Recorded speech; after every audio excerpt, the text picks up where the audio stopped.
sabe a cena do cenáculo? Que lá no Evangelho de Marcos, nós temos apenas 5 versículos contando o que Jesus falou no cenáculo. Aqui João gasta o capítulo 13, 14, 15, 16, terminando com 17, para contar uma noite, que foi a noite do cenáculo, a noite da última ceia. Começa no capítulo 13, com Jesus entrando para cear com os discípulos, lavando os pés deles. Nós vimos isso há 2 semanas atrás aqui. E depois, daí no capítulo 14, Jesus vai dizer para eles, olha como eles estão. Eles sabem que aquela é a última ceia com Cristo. O Senhor Jesus já tinha anunciado que ele seria morto, e os discípulos estão com o coração turbado. Eles estão ansiosos, preocupados e tristes. E aí no capítulo 14, Jesus diz, não se turbe o vosso coração. Credes em Deus, crede também em mim. Na casa do meu Pai há muitas moradas. Se isso não fosse verdade, eu não diria para vocês. Mas eu vou para o Pai e vou preparar lugar para que onde eu estiver, vocês possam estar também. Jesus dá uma encorajada neles. Aí entra no capítulo 15, Jesus vai falar sobre a videira. Isso tudo está acontecendo no cenáculo. No capítulo 14 e 15 em diante, Judas já não está mais na cena. Judas já saiu lá no final do capítulo 13, ele foi embora para trair Jesus. Os que ficaram, os 11 que ficaram, receberam a instrução do capítulo 14 e receberam no capítulo 15 Jesus falando sobre os ramos. E novamente Jesus está dizendo o quê? Vocês precisam ficar conectados a mim, porque sem mim vocês nada poderão fazer. Mas se vocês estiverem conectados a mim, se as minhas palavras estiverem em vós, vocês pedirão o que vocês quiserem e vos será feito. Porque eles vão pedir aquilo que está combinando com a palavra de Deus, está implantado neles. Aí ele entra pelo capítulo 16. E no capítulo 16, ele promete que ele vai enviar um consolador. E esse consolador, ele não só vai convencer o homem do pecado, da justiça e do juízo, mas esse consolador também os guiará em toda a verdade. Mas de repente Jesus olha para eles e eles estão tristes e desanimados. E para consumar a tristeza deles, Jesus se dirige a eles, que é o texto que nós lemos a partir do versículo 16 do capítulo 16. Jesus se dirige a eles e fala assim, um pouco e eu vou embora. Aí mais um pouco eu vou voltar. E depois mais um pouco eu vou embora de novo. E aí os discípulos ficaram ouvindo aquilo e não entenderam muito bem o que Jesus estava querendo dizer com um pouco e vocês não mais me vereis, depois vocês vão me ver, depois vocês vão ver, não vão me ver novamente porque eu tenho que ir para o Pai. Eles começaram a indagar entre eles e Jesus, percebendo a indagação, se dirige para eles. Por que vocês estão perguntando isso? Vocês não entenderam? Eu vou explicar para vocês. Eu tenho que partir. Eu vou para o Pai. E quando eu for, vocês vão ficar extremamente tristes. E no meio da tristeza de vocês, o mundo vai se alegrar. Porque o mundo conseguiu arrancar da face da terra aquele que diz que é o Messias. Mas daí um pouquinho eu vou voltar. E quando eu voltar, a alegria de vocês será completa.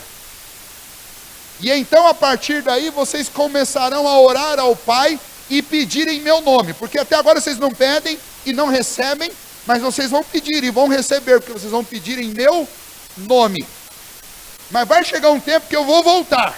E quando esse tempo chegar, vocês não vão mais precisar pedir em meu nome. Vocês vão pedir diretamente para o Pai, porque o Pai que me ama, ama vocês também. E então Jesus está animando-os e encorajando-os e mostrando para eles o caminho para vencer o desânimo. O próprio Senhor Jesus está pegando aqueles discípulos, aqueles apóstolos que não eram homens de ferro, que não eram super-heróis, eram gente como a gente, que fica desanimado, que fica triste, que perde a esperança, que perde o humor, que fica emburrado. E Jesus pega esses homens e começa a injetar ânimo, coragem, confiança, esperança no coração deles, para que eles não se rendessem ao desânimo. Então nessa noite é sobre isso que eu gostaria de falar com vocês, e já estou falando, aliás. João, ele vai animar os seus irmãos, mostrando para eles exatamente qual é a receita, qual que é o caminho para não se entregar diante do desânimo. E a receita, ele pega uma receita que foi dada diretamente pelos lábios do próprio Senhor Jesus, quando animou-os, quando eles estavam lá no cenáculo, há 60 anos atrás, de quando João escreveu isso daqui. E então nós podemos resumir o que Jesus fez com eles lá no cenáculo, especialmente no capítulo 16, nós podemos resumir isso em pelo menos 4 assuntos interessantes, 4 verdades importantes para a nossa vida. A primeira delas é que quem produz a alegria completa no coração do homem, para que ele não fique desanimado, quem produz essa alegria é Cristo. Cristo. Nenhuma outra coisa vai produzir. Porque Cristo é o único, e aí eu vou explicar por que é só Ele que produz. Porque Ele é o único que transforma tristeza em alegria. Todos os outros seres humanos, coisas, circunstâncias, poderes, reinos e impérios substituem tristezas por alegrias.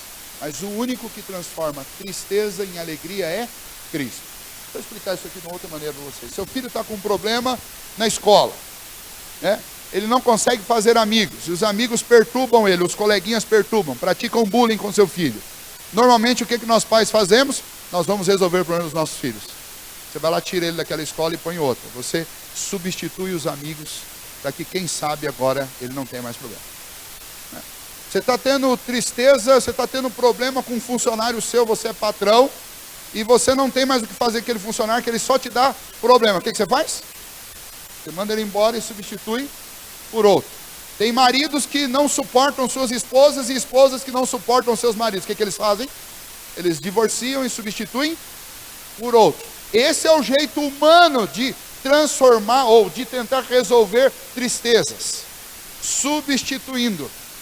Mas Jesus é quem pode te fazer vencer o desânimo, porque Jesus é o único que transforma tristeza em alegria. Ele converte essas coisas. Vejam como que Jesus explica isso para eles, dando essa resposta da pergunta deles, que um pouco mais eles o veriam e depois não veriam novamente. A partir do versículo 20 ele diz: em verdade, eu vos digo que chorareis e vos lamentareis, e o mundo se alegrará. Vós ficareis tristes, mas vossa tristeza se converterá em alegria. Ou seja, o mesmo assunto que trouxe tristeza para o coração de vocês, o Senhor Jesus vai transformar esse assunto em motivo de alegria. O exemplo que Jesus vai usar é o exemplo da mulher grávida. Mas uma mulher grávida, quando chega o dia do filho nascer, ela sente tristeza por causa da dor. E um pouco antes do filho nascer, ela sente tristeza porque ela fica imaginando a dor que ela vai sentir. Mas no momento em que o filho nasce e ele chora, a dor se converte em alegria. E o que Jesus está dizendo é o seguinte: eu vou ter que morrer, eu vou ser crucificado, isso vai gerar dor no coração de vocês, eu vou ser sepultado, o silêncio vai reinar sobre a sepultura, e vocês ficarão tristes, mas essa mesma tristeza vai ser convertida em alegria quando eu voltar, quando eu ressuscitar, e a alegria de vocês será tão completa, ninguém poderá tirar essa alegria do coração de vocês. O que Jesus está dizendo é que, se Ele não for a fonte definitiva de alegria completa para você, nada mais vai ser. Ninguém mais vai dar isso. Então, às vezes, a gente se deixa vencer pelo desânimo, quando a gente fica procurando resolver a nossa tristeza, substituindo a tristeza com outras coisas. Aí você está triste, tenta substituir a tristeza da falta de alguém, da ausência de alguém com comida. Não resolve. Às vezes você está triste porque alguém te machucou, e aí você tenta substituir isso com a euforia de alguém que é bem-humorado, e daí vai conversar, e não vai resolver. O próprio Senhor Jesus, ele nos afirma categoricamente que o mundo é um lugar de aflições. E o único ser que existe que transforma a aflição em alegria é Jesus. Desde a tristeza que os discípulos sentiram naquele momento da morte de Cristo, as tristezas que todos nós podemos sentir ao longo da vida, só Cristo pode transformar isso em alegria. Sabe como Cristo transforma uma tristeza que eu passo no meio da vida em alegria? Quando eu deposito minha confiança inteiramente de que existe um motivo para aquilo. Porque quando Jesus estava falando com os discípulos que ele tinha que morrer, ele falou: eu preciso morrer. Porque se eu não morrer, vocês não serão salvos. Então existe um motivo para eu passar por essa tristeza. Quando a gente ora e pede que o Senhor nos nos dê alegria no lugar do desânimo, a gente pede na realidade para o Senhor: Senhor, me faça entender por que eu estou passando por esse momento de tristeza. Para que ao invés do desânimo dominar o meu coração, essa tristeza se converta em alegria, pelo entendimento e pela convicção de que isso é obra do Senhor, para fazer com que a minha alegria seja completa. É o Senhor que vai transformar essa minha tristeza em alegria. Esse é o princípio de João. O princípio de João, como é que você vence o desânimo? Primeiro, crendo que Jesus, que é a fonte de alegria, pode transformar qualquer uma das suas frustrações, tristezas ou desânimo em alegria. É assim, não tem outro jeito. E os discípulos viveram isso muitos momentos. Esses discípulos foram perseguidos. Esses discípulos, eles foram torturados. Eu gosto muito de lembrar da história de Estevão. Vocês lembram da história de Estevão? Estevão foi um diácono cheio do Espírito Santo. Ele não era diácono que só entendia que a única função dele era cuidar da porta. Não, Estevão visitava os órfãos e as viúvas, e nessas visitas ele levava a palavra de Deus. Ele não achava que pregação era obrigação só do pastor. Ele chegava lá e pregava para aquelas mulheres, orava com aquelas mulheres. A Bíblia diz lá em Atos capítulo 7, que muitos sinais e prodígios aconteciam por meio daqueles diáconos. Inclusive entre eles o próprio Estevão, que é descrito lá como um homem cheio do Espírito Santo de Deus. E homens cheios do Espírito Santo de Deus, não importa os ofícios que eles tenham na igreja, se é pastor, se é diácono, se é presbítero. Homens cheios do Espírito Santo de Deus são usados por Deus em qualquer área. E por causa disso, as autoridades judaicas se enfureceram contra Estevão, levaram para o Sinédrio. Lá no Sinédrio ele pregou um sermão de pronto, e nesse sermão, que não foi um sermão aguinha com açúcar, para ficar passando a mão na cabeça dos outros, mas nesse sermão, Estevão disse: vocês estão acostumados a matarem os profetas que vêm aqui e dizem a verdade. Vocês estão acostumados a fazer isso. Vocês mataram no passado os profetas, vocês mataram recentemente o próprio Filho de Deus, e agora vocês estão atentando contra mim. E aí, no exato momento, no meio da aflição de Estevão, Deus abriu os céus, e ele viu os céus abertos. E quem foi a pessoa que ele contemplou? A pessoa que ele contemplou foi o Senhor Jesus em pé, junto ao trono de Deus Pai. E quando ele começou a descrever que ele estava vendo isso, eu imagino o sorriso dele de orelha a orelha. Os membros do Sinédrio se enfureceram de tal maneira contra ele que pegaram ele, arrastaram para o lado de fora e começaram a apedrejar. Mas ele já tinha sido consolado por Jesus. Jesus já tinha transformado a agonia dele em alegria, de tal maneira que enquanto eles estavam apedrejando, ele estava morrendo, ele estava orando, fala: Senhor, perdoa-lhes, porque eles não sabem o que eles estão fazendo. E aí que eles se enfureceram ainda mais e mataram Estevão. Mas vejam só, qual que é a diferença entre a multidão que estava atentando contra Estevão e o próprio Estevão? A diferença é que Cristo já tinha convertido a agonia de Estevão em alegria, satisfação e contentamento. E aquele povo tinha que substituir a imagem de Estevão de lá. Eles precisavam de um Estevão morto, porque um Estevão vivo era insuportável para eles. Mas nem isso acabou com a agonia deles. Se você ler o testemunho de Paulo, lá em Mateus, capítulo 24, diante do rei Agripa, Mateus vai dizer: quando o Senhor apareceu para mim no caminho de Damasco, ele disse: Saulo, Saulo, por que me persegues? Dura coisa é para você o recalcitrar contra os teus aguilhões. E esses aguilhões, eu vou ilustrar para vocês saberem o que ele é.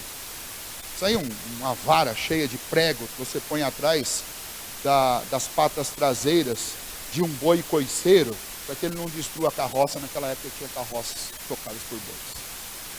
Isso é recalcitrar, é dar foice em prego. O que podia ser isso na vida de Saulo? Só podia ser uma coisa: Saulo assistiu Estevão sendo apedrejado, e Saulo sabia a verdade. E Saulo não viveu feliz até o dia em que Cristo apareceu para ele e ele reconheceu.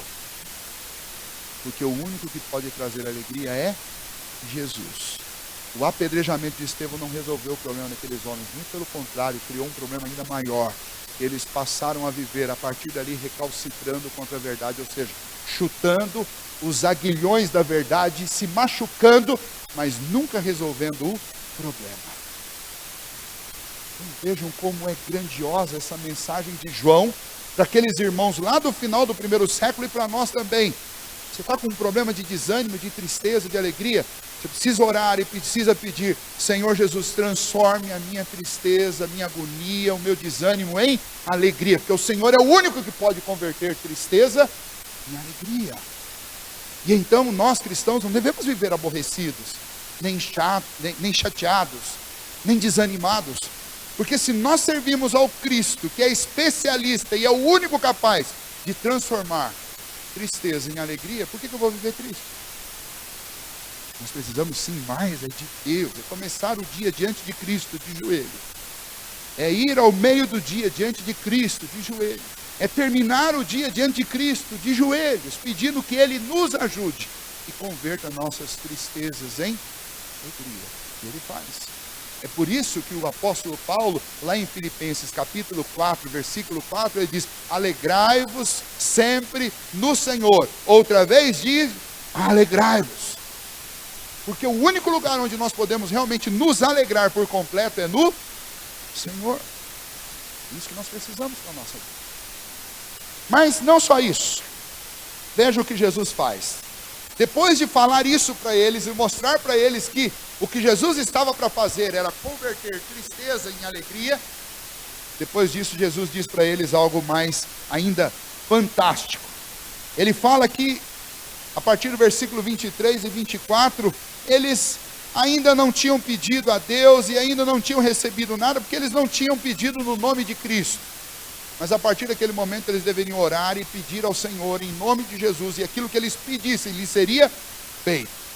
O que Jesus está usando para animar aqueles discípulos? Jesus está dizendo para eles o seguinte: vocês precisam lembrar sempre que o nosso Deus, o meu Pai, Pai de vocês, é um Deus presente, que ouve as orações e que em meu nome responde às orações de vocês. É ou não é uma grande injeção de ânimo? Você já imaginou? Pense bem sobre isso. Quando a gente está com um grande problema, não é bom conhecer alguém influente, alguém que pode resolver o nosso problema. Imagina, você tem um problema jurídico, mas você tem um amigo que é juiz. E aí você pede para conversar com ele. Você está com um problema financeiro, mas você tem um amigo que tem muitas condições de te ajudar e ele é seu amigo mesmo. Você vai conversar com ele. Você está com um problema de saúde e você tem 2 ou 3 amigos que são médicos. E você vai conversar com eles. É bom a gente ter amigos estrategicamente posicionados neste mundo. Mas vejam só, o que Jesus está dizendo é: vocês podem pedir ao próprio Deus. Ele ouve e em meu nome Ele responde vocês, porque Ele é presente, Ele se interessa por vocês, assim como Ele me ama, Ele ama vocês também. Vocês podem pedir a Ele que Ele vai atender. É como Jesus estivesse dizendo assim: eu não estarei com vocês aqui fisicamente para sempre, mas meu Pai sempre esteve, vocês nunca tiveram nada que vocês não pediram, e Ele sempre estará. E o próprio Senhor Jesus disse: eu também vou estar com vocês. Lembra que nós lemos lá em Mateus 28, último versículo: eis que estarei convosco todos os dias até a consumação dos séculos. O Senhor Jesus insistentemente diz para esses apóstolos, para esses discípulos: pedi, pedi, e dar-se-vos-á. Buscai, buscai, e achareis. Batei, batei, e abrir-se-vos-á. O que Jesus está dizendo? Sabe qual é o grande remédio para o seu desânimo? É a oração. É você colocar suas necessidades diante de Deus. O autor da carta aos Hebreus, lá no capítulo 4, diz que nós devemos chegar com confiança diante do trono da graça, a fim de recebermos socorro na ocasião oportuna. Olha que interessante, é um trono, ou seja, é um lugar de majestade, poder, força e riqueza. Esse trono é um trono da graça. Você não vai lá comprar as coisas, porque nesse lugar você recebe sem você merecer e sem você comprar. E você vai lá buscar socorro em que ocasião? Nas ocasiões oportunas, porque esse lugar é um lugar que responde você de forma oportuna. é quando você mais precisa. É no momento em que você mais tem necessidade. E eu sei que vocês já experimentaram isso, mas é sempre bom a gente lembrar. Na semana passada, na quinta-feira, eu fiz um pedido a Deus em oração à noite. Falei, Senhor, eu preciso muito disso, mas eu não estou conseguindo, eu preciso de uma solução para esse problema, e eu já bati nas portas em que eu podia bater, eu não tenho mais onde bater, eu preciso que o Senhor me ajude. Eu fiz essa oração ao Senhor. No outro dia, quando foi mais ou menos umas 11 horas da noite, às 11 horas da manhã, minha esposa entrou em casa toda feliz, não sabia de nada, e ela disse, viu, fulana de tal me ligou, e disse que aquela questão lá nós conseguimos já, está aprovado. Eu falei, o quê? Está aprovado. Você está brincando comigo? Tá de brincadeira? Não, está aprovado. E aí eu fui para o quarto de novo agradecer a Deus, porque ela nem sabia que eu tinha orado e tinha pedido. Mas é uma coisa que a gente estava esperando há algumas semanas já e não tinha jeito, não funcionava. E de repente, foi aprovado. E eu tive certeza que foi resposta do trono da graça, porque Ele nos responde em ocasião oportuna. Foi na hora certa que eu precisava. Não foi nem um dia antes e nem um dia depois. Foi no dia exato que eu precisava daquela resposta de Deus. E eu estou contando isso daqui, não é para mostrar qualquer coisa sobre mim para vocês, porque eu não preciso fazer isso. Mas eu estou mostrando isso só para relembrar, porque eu sei que cada um de vocês já teve experiência assim. E a gente não pode esquecer, essas experiências precisam ser recontadas para nós, para os nossos filhos, dentro da nossa casa, entre os nossos amigos. Por quê? Porque o que resolve o problema do esmorecimento da igreja, do desânimo na igreja, o que resolve este problema é nós animarmos a fé uns dos outros, contando e testemunhando do que Deus tem feito. Porque foi assim que Jesus animou os seus discípulos. Se não fosse para a gente testemunhar, não tinha um texto na Bíblia dizendo para você fazer isso. Mas a Bíblia diz que é para nós contarmos os feitos do Senhor, contarmos para as outras gerações, para que essas gerações também creiam em Deus. Lembra do Salmo 78? O que ouvimos, o que aprendemos com os nossos pais, não encobriremos aos nossos filhos, contaremos às vindouras gerações. E o que Jesus está fazendo aqui, está dizendo, vocês devem orar e devem pedir ao Pai, façam isso, porque o Pai vai responder vocês. É isso que deixa a gente animado, porque a gente sabe que a gente não está caminhando sozinho, porque a gente sabe que nós não estamos lutando sozinhos. Quando Jesus nos deu essa grande comissão, lembra qual foi o grande argumento que Ele deu junto com a comissão de indo por todo mundo, pregar o Evangelho a toda criatura, batizando-os em nome do Pai, do Filho e do Espírito Santo, ensinando-os a guardar tudo que vos tenho ordenado até a consumação dos séculos, e eis que estarei convosco. Qual que é a injeção de encorajamento e de ânimo que Jesus dá? Eu vou junto com vocês. E o que João está mostrando aqui é a mesma coisa. E vocês podem pedir ao Pai, porque o Pai vai junto com vocês. O Espírito Santo vai dentro de vocês, mas o Pai e o Filho vai com você, e você pode falar com o Pai em nome do Filho, e você vai ser ouvido e vai ser atendido. E, infelizmente, o nosso cristianismo se torna um cristianismo desanimado, se torna um cristianismo silencioso, se torna um cristianismo triste, porque nós esquecemos. Oramos pouco, e, portanto, recebemos pouco. Quem ora muito, recebe muito. E quanto mais você recebe, mais animado você fica. É a bênção de Deus.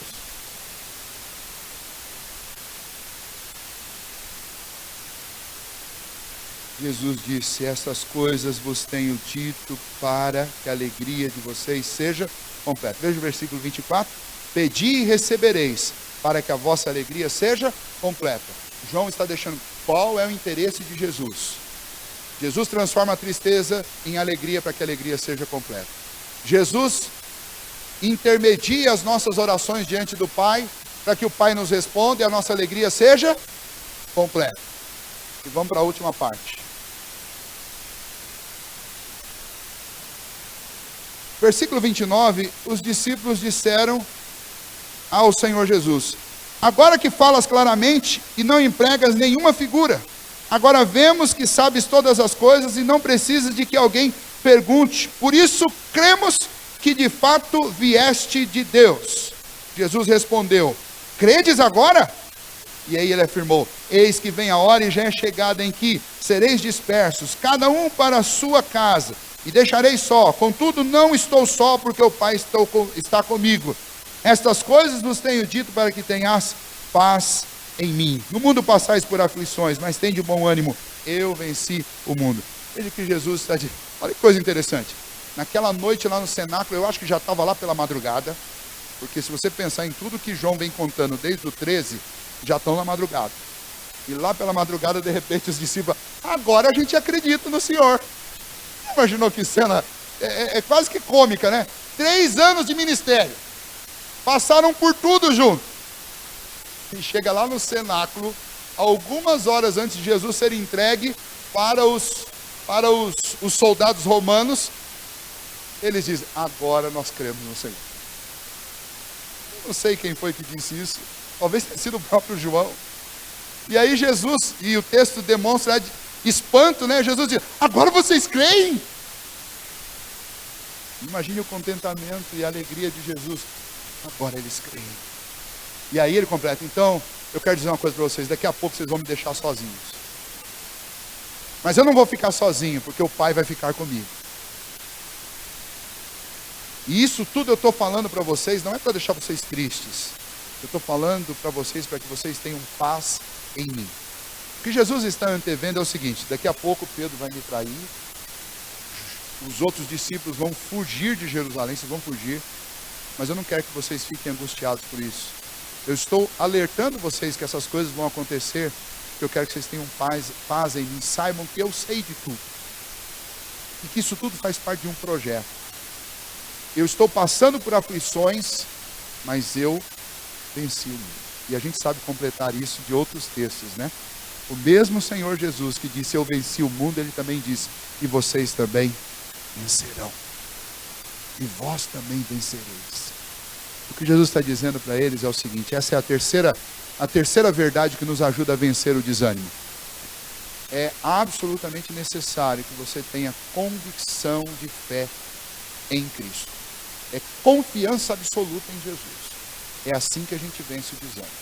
Porque o desânimo nada mais é do que uma declaração de que você simplesmente não aguenta mais e não acredita mais e você foi derrotado. Isso que é o desânimo. Imagine um funcionário numa empresa.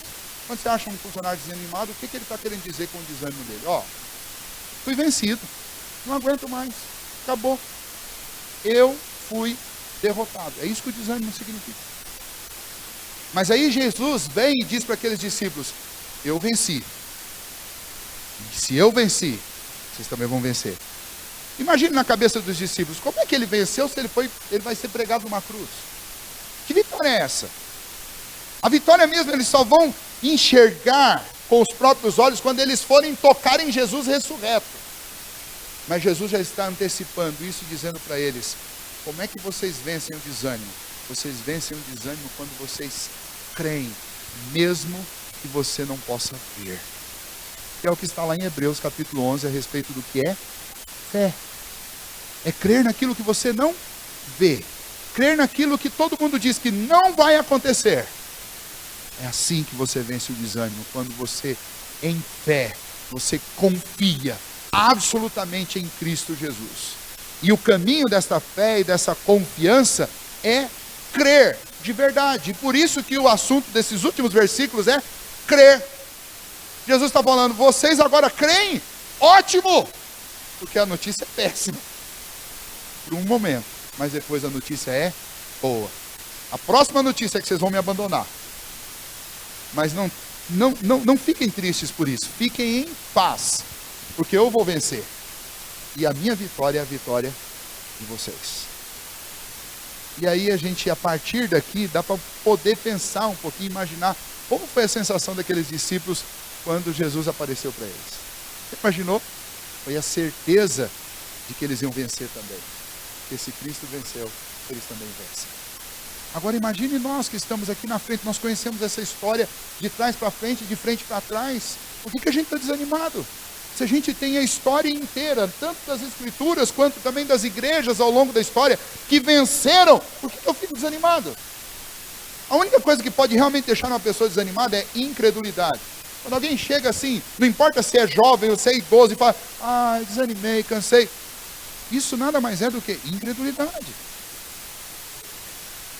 Porque quando a gente crê, quando a gente confia, quando a gente tem o coração cheio de fé, não importa a idade. A gente não canta aquela música inspirada lá em Isaías, mas o Senhor renovará as nossas forças. As nossas forças se renovam como as forças da águia. Não estou lembrando exatamente da letra. Nós correremos e não nos cansaremos. Voaremos voos mais altos. Por quê? Não é porque a gente é humanamente mais forte do que os outros, mas é porque a nossa vida está alicerçada em Cristo. Ele venceu e a vitória dele é a minha vitória. Como é que eu venço o desânimo? Buscando Jesus, que transforma a tristeza em alegria. Como é que eu venço o desânimo? Orando a Deus, o nosso Pai, que responde às nossas orações para a nossa alegria. Como é que eu venço o desânimo? Lembrando da vitória de Cristo e crendo nela de todo o coração. Sabendo que a vitória dele também é a nossa vitória. E ainda que aqui no mundo a gente tropece e perca muitas vezes, em muitos embates, a gente sabe que no final essa maratona vai ser vencida pelo poder de Cristo Jesus. Ele venceu e levou a gente junto com ele nessa vitória. Então é para a gente viver aqui animados. Tudo bem, a gente não precisa estar sorrindo o tempo inteiro, porque às vezes o sorriso é coisa de bobo alegre, né? A pessoa que não está se dando conta da realidade. Mas a falta de sorriso no rosto não pode significar desânimo. Pode significar assim, estou tomando fôlego para a próxima etapa. Mas não pode significar desânimo. Porque os filhos de Deus, eles vivem animados, porque a alegria deles vem diretamente do Senhor. A alegria deles é produzida por Deus. O ânimo deles é produzido por Deus. Por isso essa última frase de Jesus. Tende bom ânimo. Vocês já me ouviram falando isso aqui 1 milhão de vezes. Eu vou falar de novo. A palavra entusiasmo, ela foi tirada no meio dos cristãos. Isso que eu falo, tem um monte desses palestrantes motivacionais aí que tentam entusiasmar as pessoas. Eles ganhariam muito mais se eles fossem lá e lessem a Bíblia. Aliás, tem alguns que são tão espertos que eles fazem isso mesmo, né? Eles vão dar palestra motivacional e ficam citando a Bíblia o tempo inteiro. Por quê? Porque só existe um que realmente pode entusiasmar as pessoas. E o nome dele é Jesus. E lá no primeiro século, quando eles iam martirizar um cristão, o cristão lá no meio da arena, sendo comido por urso, queimado vivo, eles cantavam.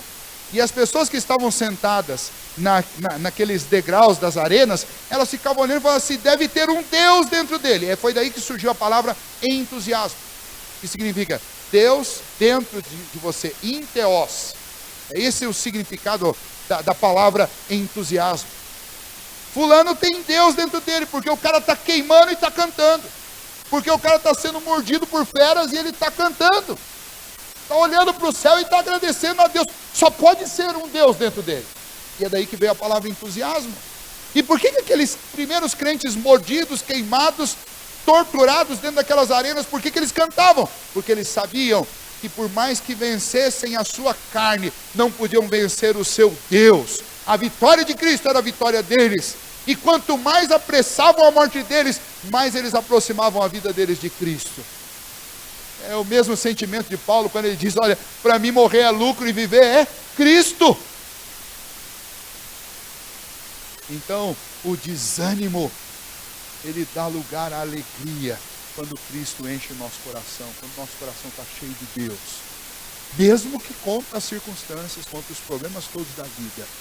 E a gente precisa acordar todos os dias. Esse é um apelo que eu faço a vocês, encerrando essa palavra nessa noite. A gente precisa acordar todos os dias pedindo do Senhor, Senhor, encha o meu coração, encha a minha mente.